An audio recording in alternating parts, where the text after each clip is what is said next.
My first experience with the Mosaic Hub, I still think about it to this day. Like, it was a monumental change for me in my life. I had this person that invited me over to church, and like I remember stepping foot there, and it was like everyone just poured into me. And I just felt loved and I felt accepted, and it was hopeful. I had hope again.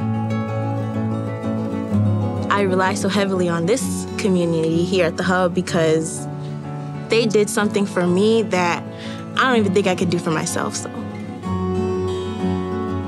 Leading as a young adult, it's cool, it's empowering, it's challenging, but it's also like scary at times.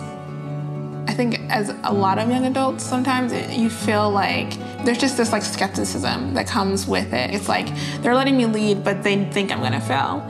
But I think specifically in Mosaic, it's been extremely comforting to know that that's not the case at all. We take seriously the call to one another and to God to be able to do everything that we do from that place of relationship. Because we can come up with all sorts of plans, but unless we know each other and move from that place of trust and know what God is saying for the next step, everything of meaning has always flowed from that. For a while now, I've been pouring concrete. I've been setting a foundation in my life. I've met some of my closest friends and family here. I showed up at my home church and I never left. God brought me into this community. It's become my community. What God is doing through Mosaic, having a local pastor preach at your church multiple times and doing things together, and having young adults join each other's small groups and have joy and celebrate that, I think it's a beautiful thing in Waukegan. It's something to celebrate.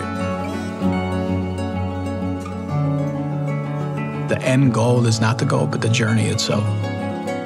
The faithfulness and the need to continue to do that work.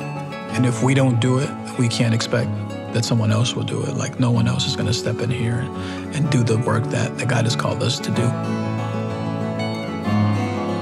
And so I think that's the hope. The hope is that we continue to be faithful, we continue to execute, we continue to do the work, that we continue to be who God created us to be for this community. And that whether we get to see the promised land or not, that's not what drives us, and that's not why we do what we do.